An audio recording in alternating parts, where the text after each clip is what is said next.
Thank you very much. I'm also very, very happy to be with you, and I thank all of you for coming. This is the last stage in Spain. I spent an amazing and very busy week in 7 cities, so I'm happy also to speak to some people and activists in Madrid. First, I would like to ask you who has any information about Yazidis, who they are Yazidis, what happened to them, and the number of Yazidis. ¿Alguien tiene información sobre las mujeres yazidí? No. Yazidi is one of oldest ethnic and religions in Middle East, and I can say also in Mesopotamia.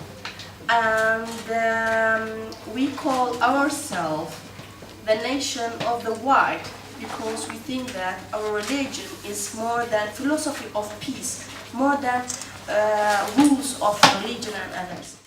We respect, or I can say believe in nature.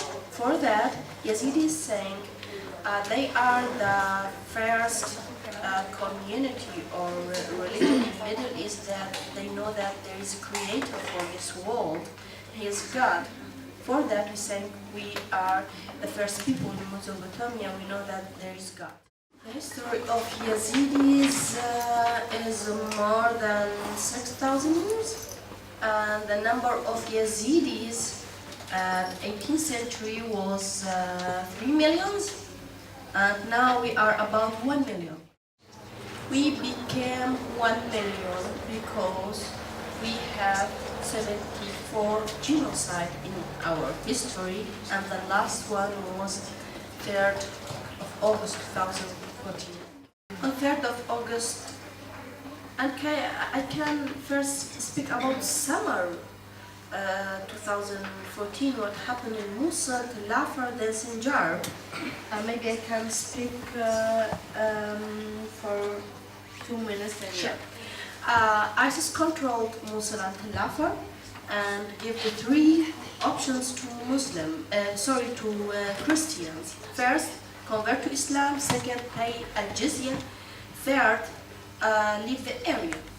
Because of that, all Christians just try to have their IDs, some gold and money, and to live their houses, but their neighbors who joined ISIS, they prevent them and they took everything, and they let all Christians walk 12 kilometers with only their clothes and leave everything in Mosul.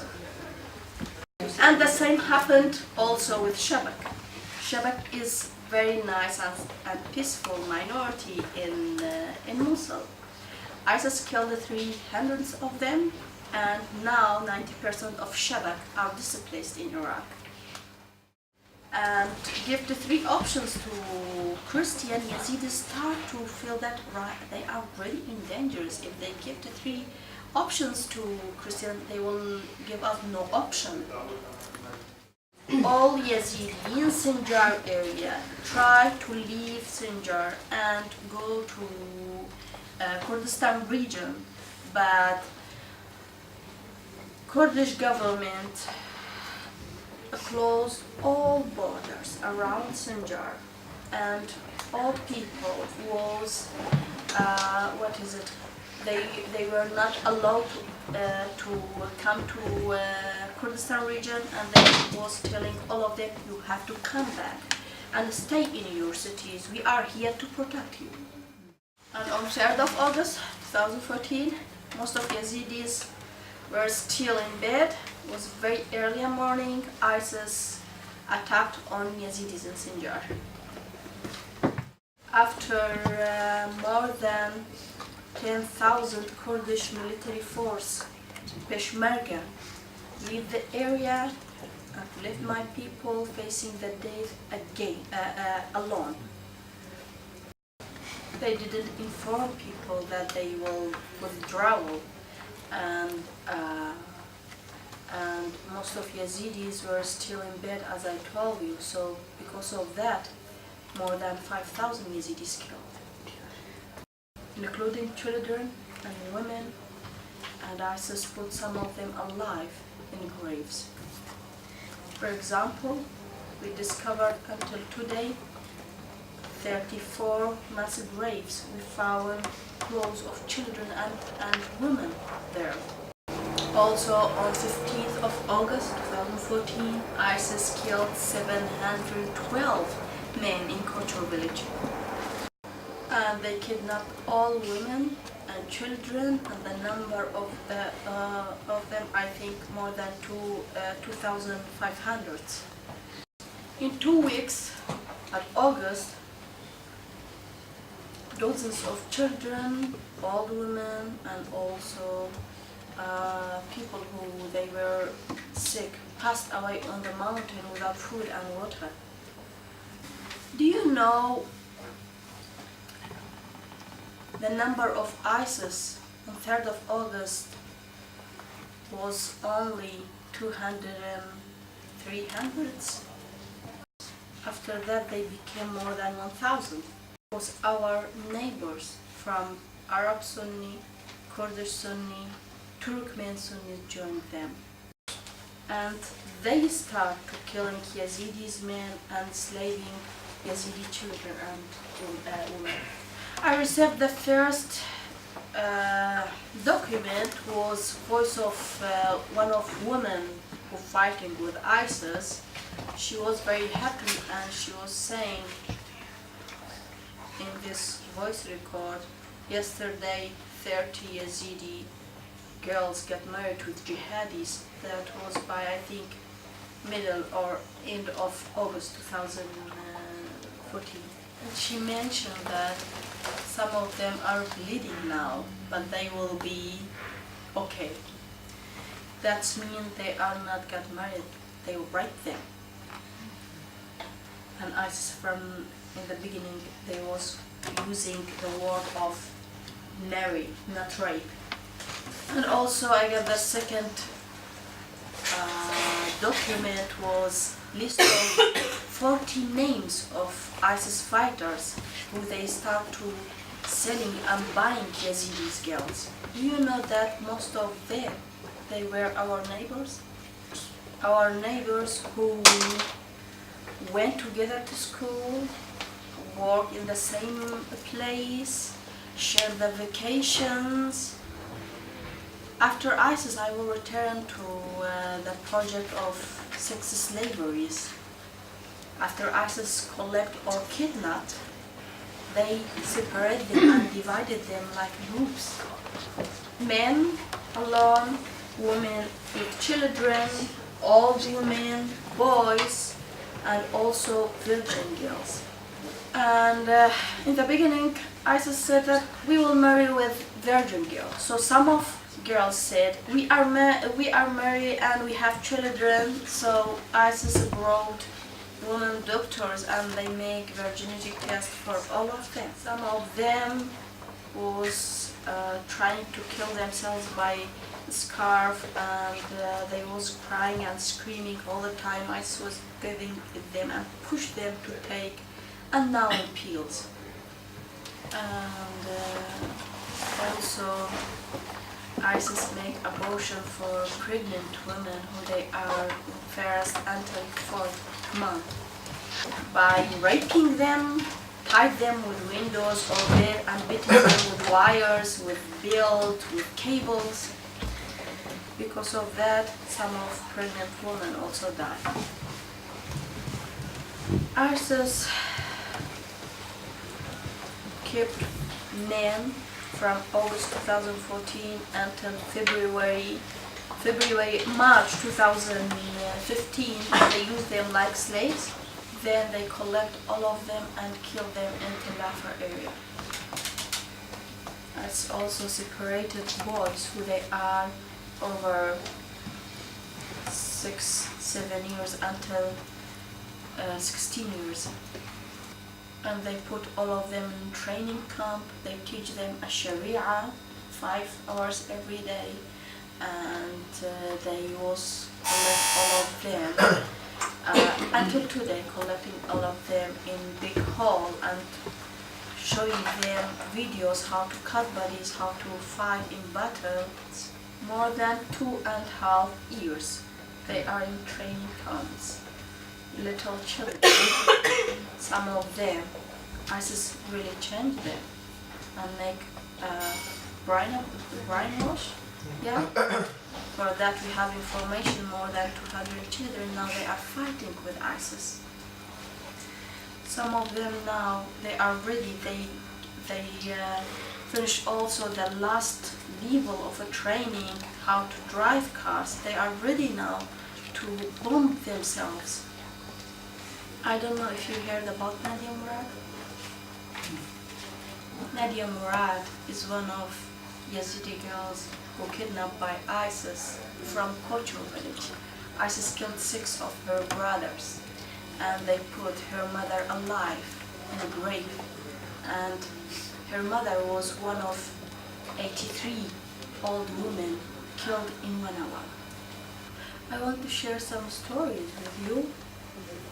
For example, Ahlam. Ahlam, she's 14 years old.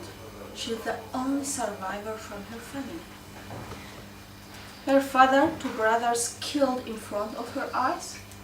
Her mother, 2 sisters and younger brother, she don't know anything about them until this moment. I spoke with her before 2 days. I told her, I'm in Spain, I'm sharing your story sometimes. She said, do you think that people who they are listening to you, they will bring back my mother or my sisters or brother?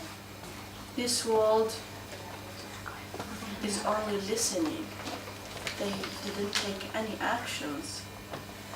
And this is the feeling of all Yazidi survivors. They feel they are forgotten and no one are ready to help them and bring back their members of family. After she escaped from ISIS, she went to camp. She asked about her family. She didn't found anyone from her family. So she went to live with her uncle. Do you imagine that today or tomorrow living normal life with your family, your children, your brother, father, wife, and tomorrow you will be separated from them, you will not know anything about them, and you know that your daughter, they sold her, and you know that they rape her every day. I know that you will never imagine something like this. And we also never imagined something like this, but this happened to us. Ahlam has no problem. They raped her, sold her, they do everything with her, and they changed her life. But she has one dream, to meet her mother and sisters and brother again. Noura, she's 39 years. She's from Al-Wardiya village. She was pregnant and mother of 6 children. She also don't know anything about her husband, brothers, father, brothers-in-law, about any man in her family. Hundreds of Yazidi survivors now living alone. All of them are women and children. There is no man. Noura had been sold in public market in Tadmur. She said that they push all of them to walk 3 hours in public park, and they was calling civilian people to join this market. They was beating women and children who they cannot stand up to show how they look. ISIS was called and was saying their names, age, some details about them, and in that market, Noura and her children, one of member of ISIS bought her. After that, Noura by only call phone and by WhatsApp, she had been sold 9 times. One of ISIS put her and her children in empty house for 1 week without food and water. And that week, her son born in front of her children, and her children saw her covered with blood. They didn't understand what is going with their mothers. They thought that she's dying. They was crying and beating the windows and asking for help. One of her children helped her with piece of glasses from the windows to cut.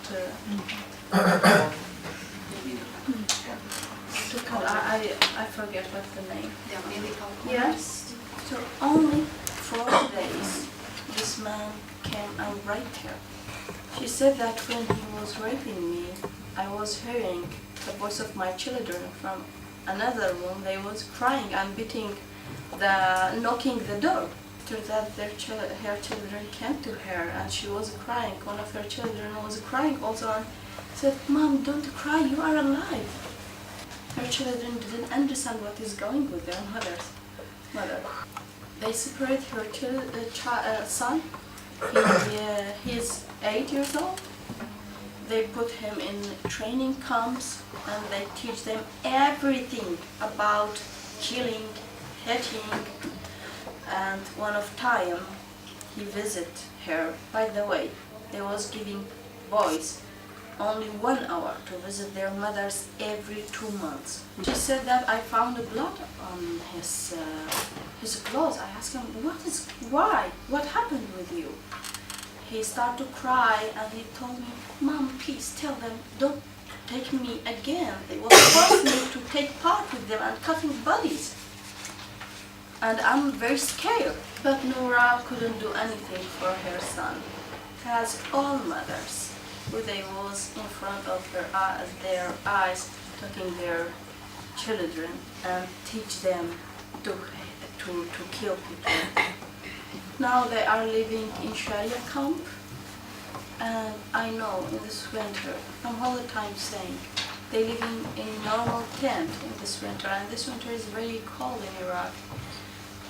Her children don't have good clothes, warm clothes to wear. They don't have good food, and she's very sick. Some of her children also, she don't have money also to go to doctor. I want also to speak about, to share Warda's story. She had been kidnapped with 67 of her family. After they moved her to Syria, they put her underground with her children and other Yazidi women and children in very dirty place. And she said that 4 months we stayed there. We couldn't see the light of the day. After some children died, they moved them to big house in Dhaka. She told me some details about that house. No one can imagine. No one can accept this. They was teaching all women and children Sharia, and one of Yazidi women who prevent to learn Quran 3 times because she cannot read. They took her daughter and they chopped her daughter in front of her eyes. They forced her to put pieces of her daughter in the water and cook her.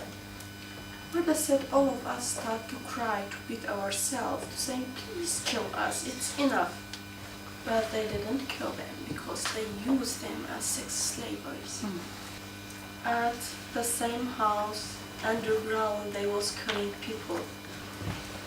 And they was pushing all of them to go there and watch. In one of time, they forced her young child to rise eyes of some of bodies there. Do you imagine to find your children like this? We also didn't thought that we will never live in this situation. Warda spoke also about one of Yazidi girls at that house. She said that at 2nd floor I found Yazidi girl without clothes and she was tightened by bear She was about 11 or 12 years old. She said that. She asked me and said, please, if you try to escape and if you found yourself free, please, this is my name, I'm from this village, and I don't know anything about my family, but please try to find my mother and tell her that your daughter tried to escape a lot, but she couldn't, and tell her that your daughter loves you a lot. Yes, we're the escaped from ISIS, and she lives now also in camp.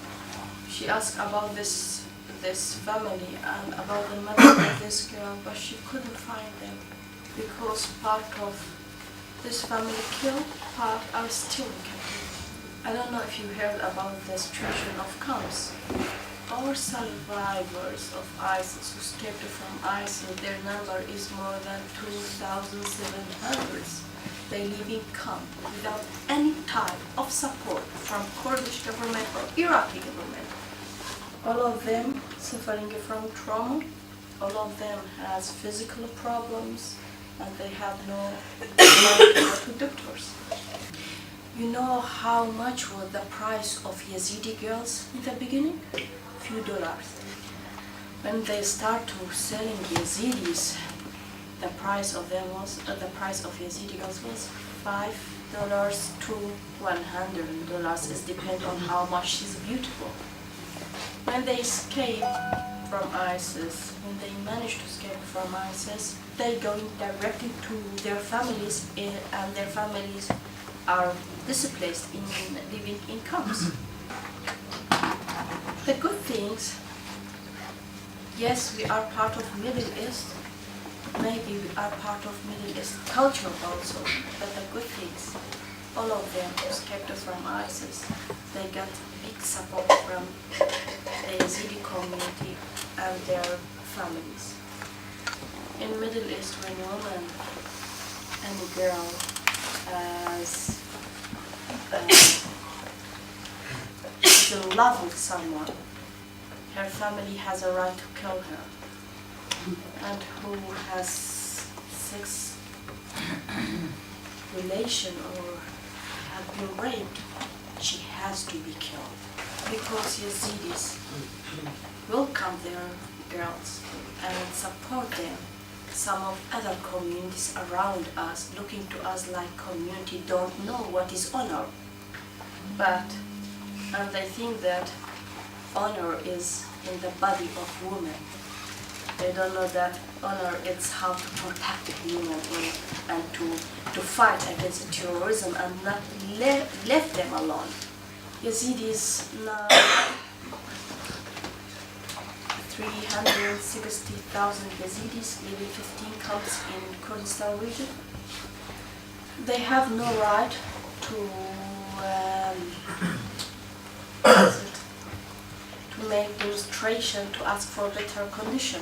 Every week, some of Yazidi activists get threats or arrested by Kurdish policy called Asayish. And in Kurdistan, you are not allowed to say I'm Yazidi. You have to say I'm Kurdish. It's the same, not only about Yazidi, Shabak and Assyrian. Genocide is not only to kill people, it's to change their identity and change their culture. So for that, it's very important to thinking, how was Iraq before? There were about 500,000 Jews in Iraq. Now there is no Jews in Iraq. Sabi Imam Dayat, the original people in Iraq with history more than 10,000 years. Their number was more than 1 million, now they are about 5,000 in Iraq. Also, the number of Christians in Iraq was more than 2 million. Now they are about 500,000. There is Baha'i living in Iraq. Until today, they didn't accept them like a community, a part of Iraqi society. Kakai in Kurdistan region, not able to say I'm Kakai. He has to say I'm Kurdish Muslim, not Kakai. And they are not Muslim. They have their identity. So we have to think very seriously about the Yazidi and minority future in Iraq. Yes, that's right. 11,000 now live in Turkey, and they don't have the same right with Syrian refugees to go to hospital, and they are not able also to come back to Iraq. They want to leave Iraq forever. Also, there is 5,000 in Rojava in Syria, in Nablus camp, about 2,000 in Greece. After they got threats from other refugee Muslims in Greece, they separate them and put them alone in Petra camp. Those all are planning to not come back to Iraq, to find a life outside Iraq, especially in Europe. And 10,000s also in Iraq, Yazidis, Christian and Shabak, they are planning to leave Iraq. But there is also a big number who want to stay there, but they don't feel safe. They don't trust in Kurdish Peshmerga, don't trust in Iraqi government, don't trust in their neighbors who joined ISIS and killed them. How much is difficult to couldn't feel safe inside yourself? Maybe you cannot understand these feelings, but I feel. For that, Yazidi, Christian, Shabak have one demand, asking for international protection. They don't want to leave their homeland, they love their homelands, but they don't know anything about their future. Their future is totally black. So it is Spain's responsibility, European countries' responsibility to support this demand. Because who joined ISIS and killed Yazidis and Christians, they are not only from Muslim and Arab countries. Some people with Spain nationality, European nationality joined ISIS and killed Yazidis and other minorities. For that, it is Spain and other governments in Europe responsibility to thinking about solution and support the Yazidi and minorities' demand to have international protection and to push Iraqi and Kurdish government to give guarantees that they will be safe in the future. Who believe in justice? Who from you believe in justice? I think any human believe in justice, all of us, and we all looking for justice. I believe, like all minorities in Iraq, in one sentence, there is no peace without justice. For that any human believing in justice has the responsibility to support our demand, to deliver the Yazidi case, the ISIS crimes case to ICC, International Criminal Court, and to bring perpetrators who killed Yazidis, killed other people in Iraq and Syria, to bring them to justice. I spoke a lot. Thank you very much for listening.